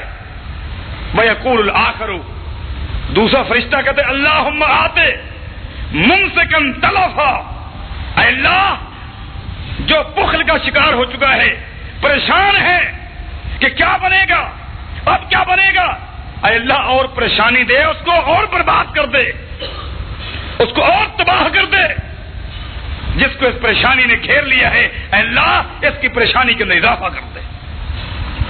آج پریشانی کے اندر اضافہ ہے کہ نہیں؟ پریشانی بڑھتی جا رہی ہے کہ نہیں؟ جہاں یہ منصوبے نہیں ہیں وہاں کوئی پریشانی نہیں، جہاں یہ پلاننگ نہیں وہاں کے لوگ سکون کی زندگی گزار رہے۔ اللہ جانتا ہے یہ سوچ کہ اولاد زیادہ، اقتصادی مسائل، یہ غیر شرعی اور عقیدے میں عقیدہ اسلامیہ کے اندر ایک بہت بڑی ضرب ہے، بہت بڑی ضرب ہے۔ آپ کیا ہوتے ہیں؟ آپ کو اللہ نے کتنا بڑا مقام دیا ہے، کتنی بڑی عزت دی ہے۔ آپ دیکھیں جانوروں کو رزق کون دیتا ہے؟ ان پرندوں کو رزق کون دیتا ہے؟ ان چرندوں کو رزق کون دیتا ہے؟ کاش کہ تمہارا اور میرا عقیدہ ان پرندوں کے عقیدے جیسا بن جائے، تب بھی ہماری کامیابی ہے۔ ان سب کو اللہ رزق دیتا ہے، ایک ایک پرندے کے پیچھے دیکھیں کتنے بچے ہیں، ان کے رازق کون ہے؟ حالانکہ یہ کوئی کارخانوں کے مالک نہیں۔ سید عمر فرماتے ہیں، صحیح بخاری کی حدیث ہے، اگر انسان کا عقیدہ اس پرندے کی طرح بن جائے جو صبح کو خالی چونچ خالی پیٹ نکلتا ہے، شام کو پیٹ بھرا ہوا ہے، پھر اس کو یقین ہے جس خالق نے آج کھلا دیا ہے کل بھی وہی کھلائے گا، فرمایا یہ بندہ متقی ہے۔ تقوی کا تقاضا تو یہ ہے۔ ہاں، توکل کا معنی یہ بھی نہیں کہ چلو ٹھیک ہے ہمارا کام افزائش نسل کی اضافت، اس کو بڑھانا ہے، کمانا نہیں۔ اسلام نے اس کی مذمت کی ہے۔ اسلام نے کہا حرکت کرو، محنت کرو، جو تمہارے بس میں ہے تم کرو، اس میں برکت اللہ ڈالے گا، جو تمہارے بس میں ہے وہ تم کرو۔ نبی علیہ السلام مسجد نبوی بیٹھے ہوئے ہیں، ایک دیہاتی آیا، اونٹنی کو پیر چھوڑ دیا، خود مسجد میں آ گیا۔ نبی علیہ السلام دیکھ رہے ہیں کہ اونٹنی بھاگ گئی، یہ جانور کس کا ہوتا ہے؟ آپ نے پوچھا کس چیز پر آئے؟ اونٹنی پر آیا۔ کہاں ہے؟ باہر ہے۔ باندھ دی ہے؟ نہیں جی، اللہ کے توکل چھوڑ دیے۔ فرمایا قیدھا ثم توکل اللہ، جاؤ پہلے اونٹنی کو باندھو، اس کا کیل زمین میں گاڑو، اس کی مہار کو، اس کی رسی کو، اس کی نکیل کو اس کیل کے اندر باندھ دو، پھر اللہ سے کہو کہ اللہ جو میرے بس میں تھا وہ تو میں نے کر لیا، اب اگر یہ بھاگ جائے تو مہربانی فرمانا۔ یہ ہے توکل کا معنی۔ ایک مفسر کے بارے میں نے پڑھا کہ جب وہ قرآن کریم کی اس آیت پر پہنچا وَمَا مِن دَابَّةٍ فِي الْأَرْضِ إِلَّا عَلَى اللَّهِ رِزْقُهَا، کہ جس کو بھی اللہ نے پیدا کیا ہے اس کو اللہ رزق دیتا ہے۔ ابن کثیر اس کا ترجمہ کرتے ہیں کہ جس کو اللہ نے چونچ دی ہے اس کو اللہ چنا بھی دے گا. جب اللہ نے چونچ دے دی ہے تو چنا دے گا. تو وہ مفسر عقیدہ ہے تطمین قلبی کے لیے، ایمان کے اضافے کے لیے جنگل کی طرف رخ کرتا ہے. ایمان کا اضافہ اور چیز ہے، شک اور چیز ہے. ایمان کا اضافہ جس طرح امام بخاری نے صحیح بخاری میں بات باندھا ہے کہ ایمان کم بھی ہوتا ہے زیادہ بھی ہوتا ہے، کہ ایمان کم بھی ہوتا ہے زیادہ بھی ہوتا ہے. اور دلائل پیش کیے. ان دلائل میں سے ایک دلیل یہ بھی پیش کی کہ ابراہیم علیہ السلام نے اللہ سے کہا رب ارنی، اے اللہ مجھے دکھلا دے، میں اپنی آنکھوں سے دیکھنا چاہتا ہوں کیف تحیی الموتى، کہ تو مردے کو زندہ کرتا کس طرح ہے. یہ ابراہیم علیہ السلام پیغمبر کا شک نہیں تھا، شک نہیں، یہ ایمان کے اندر اضافہ کرنا چاہتا ہے. ایمان ہے، ایمان میں اضافہ کرنا چاہتے ہیں. اللہ نے وہ منظر دکھلا دیا کہ 4 پرندے لے لو، کترا کر دو، ان کے گوشت کو ملا لو، اپنے دامن میں 4 پرندوں کے گوشتوں کو مکس کر لو، ملا لو، اور پھر ان کے گوشت کے کچھ حصے کو پہاڑی پہ ڈال دو، کہیں جنگلات میں پھینک دو، پانی میں ڈال دو، ہوا میں اڑا دو. پھر ایک ایک پرندے کا نام لو، جس پرندے کا نام لوگے اس کے گوشت کا ٹکڑا جہاں جہاں ہوگا اڑ اڑ کر جڑتا بھی جائے گا اور تیرے سامنے وہ پرندہ آ جائے گا. یہ ایمان کا اضافہ ہے، شک نہیں. مفسر ایمان کے اضافے کے لیے جنگل کی طرف رخ کر رہا ہے. جا کر بیٹھ گیا. تھوڑی دیر کے بعد جس وقت وہ کھانا کھاتا ہے اس نے کہا وقت آ گیا ہے. کسی اور کو پتا ہو یا نہ ہو لیکن اللہ کو تو پتا ہے کہ مجھے بھوک لگ چکی ہے، لہذا اللہ نے رزق دینا ہے، بھوکے کو کھلانا ہے. اس مفسر نے فوراً نہر کا جو کنارہ تھا اس کنارے کے اوپر پہنچ جاتا ہے. ہاتھ دھویا، ہاتھ دھو کر اب یقین ہے کہ کھانا آ جائے گا. کیا دیکھتا ہے کہ خشک لکڑی کے اوپر ایک روٹی ہے، بلکہ یوں کہہ لیں کہ پراٹھا ہے، اس کے اوپر حلوہ ہے، وہ خشک لکڑی کے اوپر تیرتا ہوا جا رہا ہے. اس نے کہا یہ میرا رزق یہی ہے. اٹھا لیا، کھا لیا، جا کر بیٹھ گیا. تھوڑی دیر کے بعد جب بھوک لگی پھر آ گیا، پھر یہی منظر 2 مرتبہ 3 مرتبہ. آخر اس نے سوچا دیکھوں یہ رزق تو میرا ہے، کہاں سے رہا ہے. گیا آگے دیکھا نہر کے کنارے کے اوپر کچھ گھر ہیں. یقین یہی ہوا کہ شاید یہی سے کچھ ہوتا ہے. ٹھہرا، وقفے کے بعد دیکھا کہ گورات آتی ہے. اسی طرح لکڑی کی ایک پھٹی اس کے ہاتھ میں ہے، روٹی اور حلوہ چھوڑ کر واپس جانے لگی. اس نے وجہ پوچھی کیا ہے؟ اس نے کہا کہ میرا خاوند بیمار ہے اور اس کی پیٹھ کے اوپر ایک پھوڑا نکلا ہوا ہے. حکیم نے کہا ہے اس کے اوپر گرم روٹی اور پراٹھے کے ساتھ ساتھ حلوہ باندھو، اس کا منہ نکلے گا، پیپ جمع ہو جائے گی، یہ پھٹ جائے گا، سکون مل جائے گا.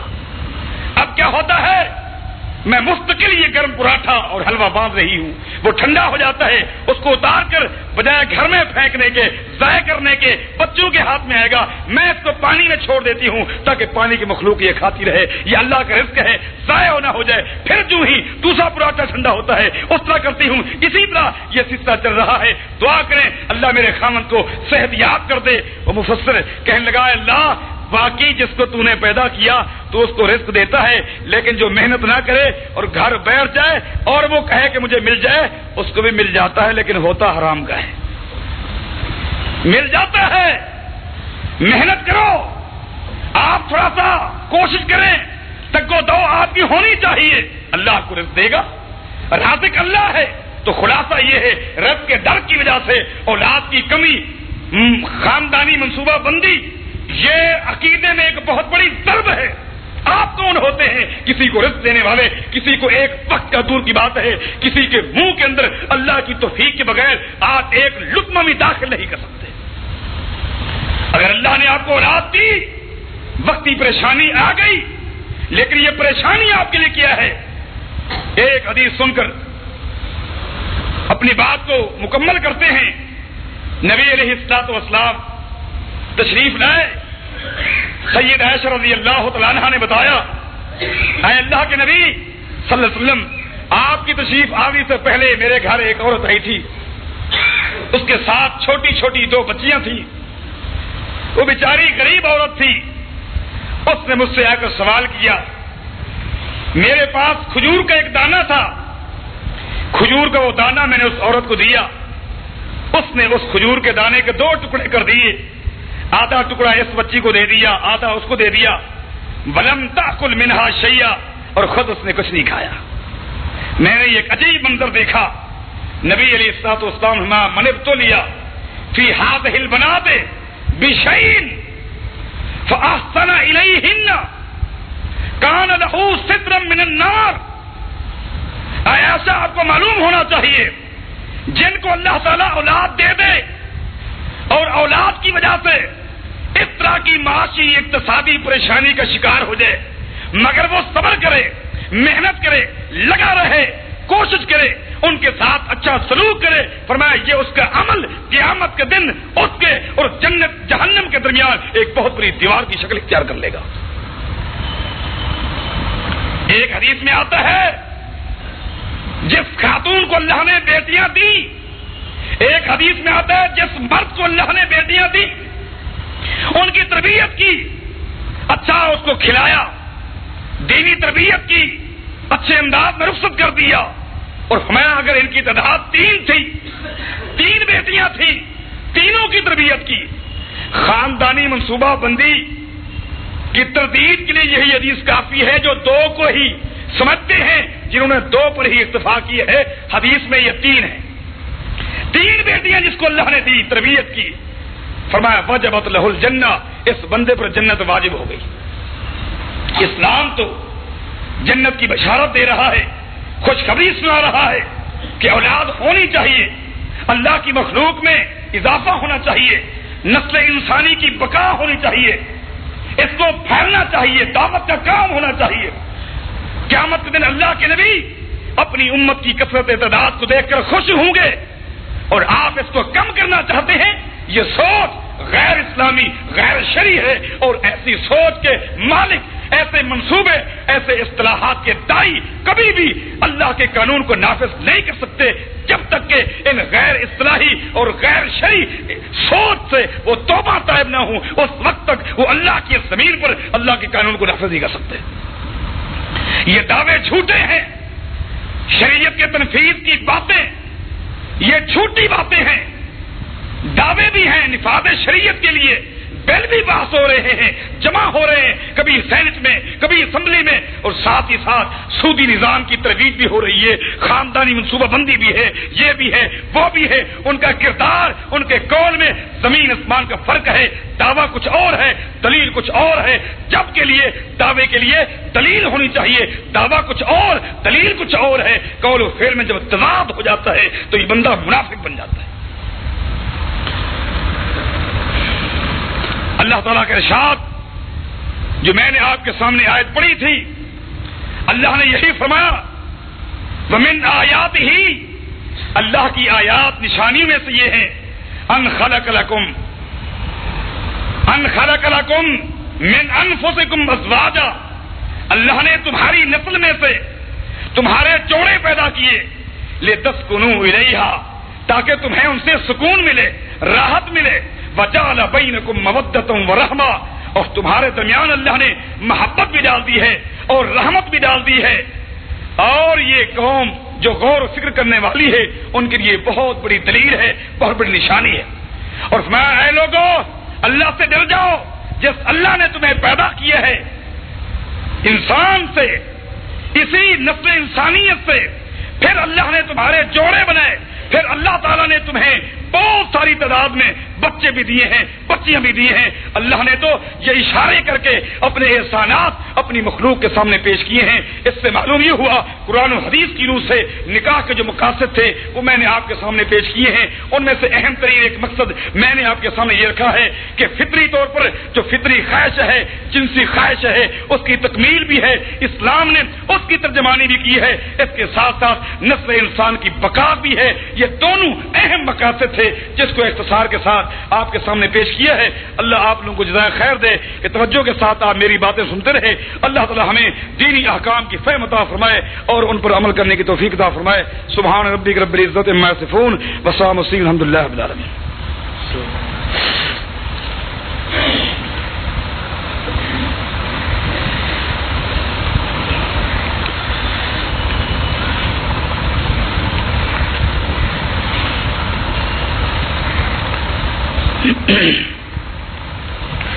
دیکھیں جی، ایک ساتھی نے کہا ہے کہ جی نبی علیہ الصلوۃ والسلام کے صحابہ جب قرآن کریم نازل ہو رہا تھا اس وقت بھی عدل کرتے تھے، تو پیغمبر علیہ الصلوۃ والسلام سے پوچھا گیا کہ یہودی لوگ جو کہتے ہیں اس مسئلے کے بارے، اس کی شرعی حیثیت کیا ہے؟ تو پیغمبر علیہ الصلوۃ والسلام نے فرمایا کہ یہودی جھوٹ بولتے ہیں۔ تو ساتھی نے آخر میں لکھا ہے فذالک یدل ھذا حدیث علی جواز عدل، کہ یہ دلیل ہے اس چیز کی کہ عدل کرنا جائز ہے۔ میں نے آپ کو عرض کیا کہ نبی علیہ الصلوۃ والسلام کی واضح حدیث جو صحیح مسلم کی میں نے آپ کو کے سامنے پڑھ کے سنا دی کہ پیغمبر صلی اللہ علیہ وسلم سے دو سوال ہوئے، ایک سوال ہوا لونڈی کے متعلق، ایک سوال ہوا بیوی کے متعلق۔ جب لونڈی کے متعلق سوال ہوا تو پیغمبر صلی اللہ علیہ وسلم نے اجازت دے دی، جب اپنی بیوی جس کے ساتھ نکاح ہوا ہے اس کے متعلق سوال ہوا تو پیغمبر صلی اللہ علیہ وسلم نے منع کر دیا ہے۔ بلکہ باقی رہا یہودی کیا کہتے ہیں کیا نہیں کہتے، جب واضح نص سے یہ بات ثابت ہو گئی کہ پیغمبر صلی اللہ علیہ وسلم نے آزاد عورت کے لیے منع کر دیا ہے، تو جواز کے لیے کوئی ایسی، میں نے خطبے کے دوران ایک بات کہی کہ کوئی ایسی مرفوع اور صریح حدیث پیش کریں جو آزاد عورت کے ساتھ عدل کرنے کے بارے ہو تاکہ ہم فیصلہ کر لیں۔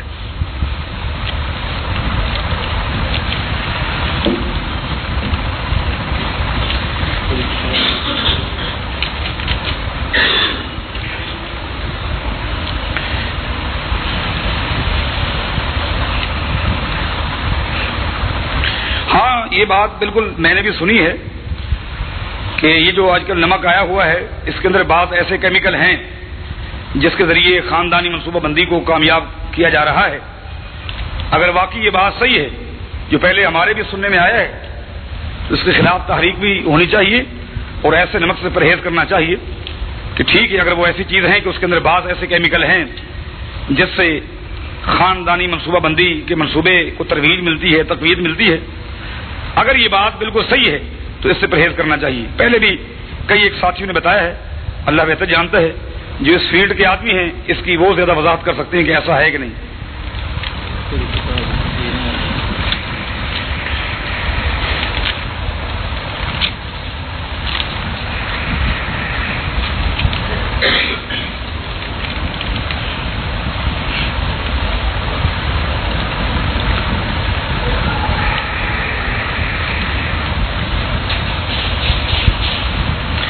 یہ ایک ساتھی نے ایک بہت بڑی تفصیلی بات پیش کی ہے کہ آپ آبادی بڑھانے کی بہت سی فضیلتیں بتائی ہیں، فیملی پلاننگ کے خلاف اسلام قرار دیا ہے، معاشی تنگی، بے روزگاری، فساد کو خدا کا عذاب قرار فرمایا۔ آپ کی اطلاع کے لیے ایسے ہے کہ ہمارا ملک 25 کھرب روپے کا مقروض ہے یہود نصارہ کا، اور پھر اس پر مدد یہ ہے کہ بقول آپ کے آسمان و زمین میں فساد ہی فساد اور معاشی تنگی ہے۔ اس فساد اور بدحالی کے عالم میں آبادی میں بے تحاشا اضافہ کرنا، مزید یہود نصارہ کے مقروض بننا کہاں کی عقل مندی ہے؟ آپ کی اطلاع کے لیے مزید عرض ہے کہ اس وقت پاکستان میں 5 کروڑ سے زائد بچے علم حاصل کرنے سے محروم ہیں، اور یہ نازک بچے 2 وقت کی روٹی کے لیے مارے پھر رہے ہیں۔ 5 لاکھ سے زائد بچے پیدائش سے 5 سال کے درمیان محض خوراک کی عدم دستیابی کی بنا پر انتقال کر جاتے ہیں، اور بے شمار عورتیں محض 2 وقت کی دوائی کے لیے جسم فروشی پر مجبور ہیں روٹی کے لیے۔ ان حقائق کے باوجود آبادی میں اضافہ کہاں کی عقل مندی ہے؟ محترم شیخ صاحب، گستاخی معاف، پاکستان میں ہر شخص مسجد یا مدرسے میں پیش امام یا خطیب نہیں ہے، جہاں رہائش مفت، بجلی کا بل مفت، غرض ہر چیز مفت، کھانا مفت، لہٰذا ایسے بچے پیدا کرنا سمجھ میں آتا ہے۔ اخیر میں آپ سے پھر گزارش ہے کہ ان لاکھوں بچوں اور بے شمار بے روزگاری کے لیے آپ کے پاس نیک دعاؤں کے علاوہ عملاً کیا حل ہے؟ بات آج یہ ہے کہ پاکستان جو یہود نصارہ کا مقروض ہے اس کی وجہ ان بچوں کا معاملہ نہیں ہے، یہ بچوں کے کھانے اور پینے کی وجہ سے نہیں ہے، یہ حکمرانوں کی بدماشی اور ناجائز پیسے کا استعمال ہے۔ اس کے لیے چاہے عوام میں ایک بندہ بھی نہ ہو تب بھی آپ مقروض رہیں گے۔ جو آپ کے حکمرانوں کا کردار ہے، جو آپ کے وزراء کا، جو آپ کی حکومت کا کردار ہے، اگر یہ کردار رہا، یقین کیجیے آپ کی اس بدحالی اور پریشانی میں اضافہ ہوگا، چاہے پاکستان کی عوام ختم ہو جائے۔ سودی نظام کو آج ختم کر دیں. زکوٰۃ کا جو صحیح طریقہ ہے اس کی تنفیذ ہو جانی چاہیے. آپ دیکھیں انشاءاللہ آپ کو غریب نظر نہیں آئے گا. وجہ کیا ہے؟ مقروض حکومت ہے. حکومت کیوں مقروض ہے کروڑوں روپے کی؟ آپ کے ایک بادشاہ کا کردار دیکھیں, اس کے اخراجات دیکھیں, کروڑوں روپے اس کے ماہانہ خرچ ہیں ایک وزیر کے. آپ بتائیں یہ پیسہ کس کا ہے؟ یہ عوام کا پیسہ ہے کہ نہیں؟ یہ کماتی عوام ہے, جمع عوام کرتی ہے اور اڑانے کے لیے حکومت ہے. ان کے اوپر آپ شرعی قانون نافذ کر دیں اگر صحیح طریقے سے تو کہاں مقروض رہے گی؟ آئے دن آپ دیکھتے ہیں جب یہ لسٹیں فرشتے ہمارے سامنے آتی ہیں, فلاں پی اے نے کتنا لیا, فلاں ایم ایل اے کتنا لیا, فلاں سینیٹر کے پاس کتنا ہے, فلاں کے پاس کتنا ہے, یہ اس کو آپ جمع کر لیں, یہ سارے کے سارے قرضے ختم ہو جائیں گے. یہ جتنے آپ کے ڈاکو حکمران ہیں جو انہوں نے عوام کا پیسہ لوٹا ہے, خالی آج اس کو آپ جمع کر لیں اور کل پاکستان کی کسی گلی میں مجھے کوئی ایک گداگر دکھلائیں کہ کوئی فقیر نظر آتا ہے. وجہ کیا ہے؟ وجہ یہ نہیں ہے فساد برپا ہے, یہ ظالم حکمران ہیں, لوٹ لوٹ کر عوام کا پسینہ خشک کر کے ان کا خون نوچ رہے ہیں اور اس کو کھا رہے ہیں. یہ ان حکمرانوں کا قصور ہے. ان کی عیاشیاں آج ختم کر دیں. ان کے ایک سفر پر کتنا خرچ ہوتا ہے, ان کے ایک بنگلے کو دیکھیں, ذہن پہ غور تو کریں. آپ کو یہ خرچے نظر نہیں آتے؟ اے دن ان کے فنکشن پہ آپ غور کریں جہاں اربوں اور کھربوں روپے خرچ ہوتے ہیں. آخر یہ کہاں کی؟ میں آپ کو اپنے علاقے کی بات بتاتا ہوں. نواب زادہ نصر اللہ خان جن کا نام سنا ہے, وہ میرا ہمسایہ ہے, میں اس کا ہمسایہ ہوں. قرب و جوار میں رہتے ہیں. بے نظیر جب آئی اس سے پہلے اس قدر وہ کلاش ہو چکا تھا اس وقت اس طرح کہ ان کے پورے گھرانے کے اندر ایک کھٹارا جیپ تھی جس کو دھکے لگا کر لڑکے گھومتے تھے. ایک کھٹارا جیپ تھی اور پرانا سا ایک مکان ہے, باغ بھی بک چکا, کچھ زمین وہ بھی ختم ہو چکی. سیاست کا خرچہ خالی اس کا ایک بھائی جو امریکہ میں رہتا ہے وہی دیتا ہے. جب اس کو بارہا علاقے کے لوگوں نے سمجھایا کہ تو پیسہ ضائع کر رہا ہے, وہ کہتا ٹھیک ہے ضائع ہو رہا ہے, یہی سمجھتا ہوں کہ چلو میرے ایک بھائی کا نام تو اخبارات میں آتا ہے, یہ ہماری ایک ثقافت ہے, خاندان کی ایک عزت ہے, وقار ہے. یہ ہے بے نظیر دور میں آیا. 2 سال کے اندر اس نے جو جائیداد جمع کر لی اس کا نتیجہ آپ کو بتا رہا ہوں. میری بات یہ کیسے ہو رہی ہے اور اپنے گھر کے پڑوس کی بات بتا رہا ہوں. اس وقت نواب زادہ کے بیٹے نہیں, بیٹیاں نہیں, پوتے نہیں, پوتیاں نہیں, نواسے اور نواسیوں تک کے بنگلے بن چکے ہیں اور ایک ایک بنگلہ 25-25, 30-30 لاکھ سے کم نہیں ہے. اور آئیے ان کے اتنے یہ گھرانے جن کی میں نے آپ کو گنتی بتا دی ہے, ان میں سے ہر ایک کی آپ کو پجیرو نظر آئے گی. ایک پجیرو کتنے کی آتی ہے؟ پھر ان کی عیاشیاں آپ بتائیں کہ یہ 2 سال میں کہاں سے کمایا؟ یہ چیزیں آپ کو نظر نہیں آتی. آپ کے اس ملک کے اندر کتنے لاکھوں کی تعداد میں غیر ملکی, غیر قانونی طور پر یہاں رہتے ہیں, قانونی طور پر یہاں رہتے ہیں. سرمایہ ہے, جمع ہو کر جا رہا ہے, کوئی اصول نہیں, کوئی قانون نہیں. آخر ان کی پابندی آپ کو نظر نہیں آتی؟ یہ چیزیں آپ کو نظر نہیں آتی کہ کیا ہو رہا ہے؟ یہ سارا معاملہ ان معصوم بچوں کو بھی حوالے کر دیتے. ان پر اگر آپ نے غور کیا ہوتا تو آپ کو معلوم ہو جاتا. بولا جاتا ہے کہ 2 سال بچے کا دودھ حق ہے. اگر دوسرا بچہ آ گیا تو پہلے بچے کا حق مارا جائے گا, لہذا 2 سال تک عزل کیا جا سکتا ہے. کیوں حق مارا گیا؟ دونوں مل کر پی سکتے ہیں, دونوں مل کر پیے نا. ایسے بہت سارے آپ کو مولوی ملیں گے جن کے بچے 2 مل کے دودھ پیتے رہتے ہیں, ایک پہلے مرتبہ ہے, دوسرے مرتبہ کا ہے. ایسی بات تو جب 2 سال تک شریعت نے اجازت دی ہے اس کو پینے دے, اس کو پینے دے. کم از کم 2 تو یہ پی سکتے ہیں. کس نے منع کیا آپ کو؟ جی ہاں, اکٹھے بھی تو آ سکتے ہیں. ڈاکٹر صاحب نے یہ بات بتائی ہے, اللہ جزائے خیر دے, کہ 2 بچے ایک ساتھ بھی تو آ سکتے ہیں.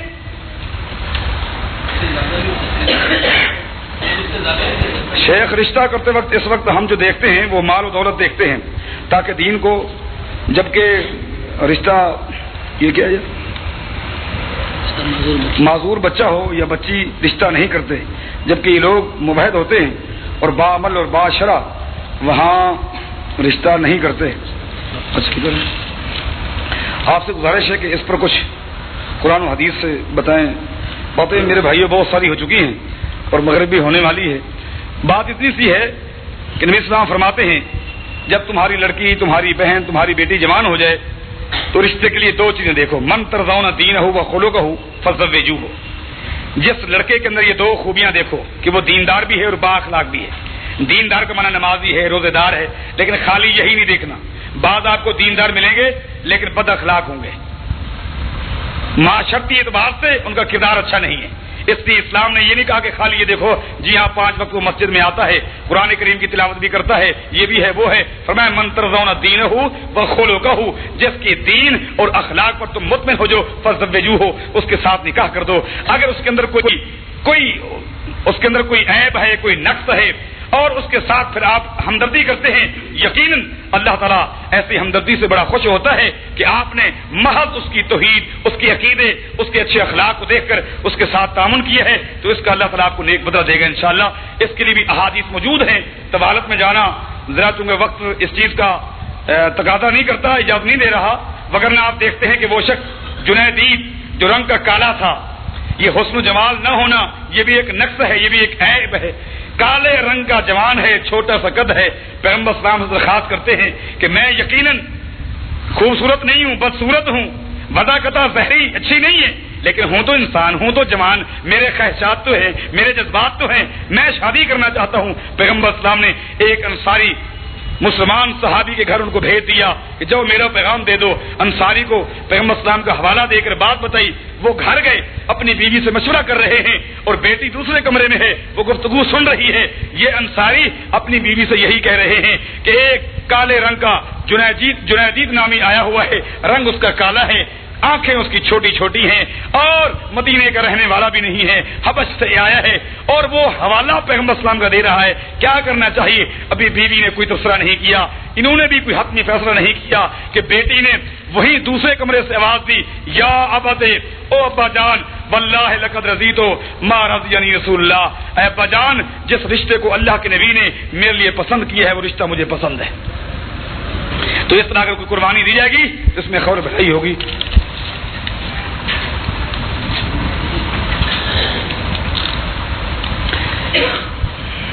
بعض کتابوں میں لکھا ہے کہ مزدلفہ کی رات شب قدر سے زیادہ افضل ہے، کیا یہ بات صحیح ہے؟ میرے سامنے کوئی ایسی حدیث نہیں گزری، اگر حدیث صحیح ہوگی تو اس کو مان لیں گے، لیکن میں نے کوئی ایسی حدیث نہیں پڑھی جس میں یہ ہو کہ مزدلفہ کی رات جو ہے شب قدر سے زیادہ بہتر ہے۔ جو شخص اپنی بیوی یا بہن کو یا بیٹی کو بیوٹی پارلر میں تیار ہونے کے لیے لے جائے تو ایسے شخص کے بارے میں کیا حکم ہے؟ میرے بھائی ٹھیک ہے کہ شادی کے وقت اس کا بناؤ سنگار علاقے کی مناسبت سے بالکل جائز ہے، لیکن بعض لوگوں سے یہ سنا ہے کہ بیوٹی پارلر میں بہت ساری غیر شرعی حرکات بھی ہوتی ہیں، وہاں بسا اوقات مرد بھی ہوتے ہیں اور بہت ساری ان کے اندر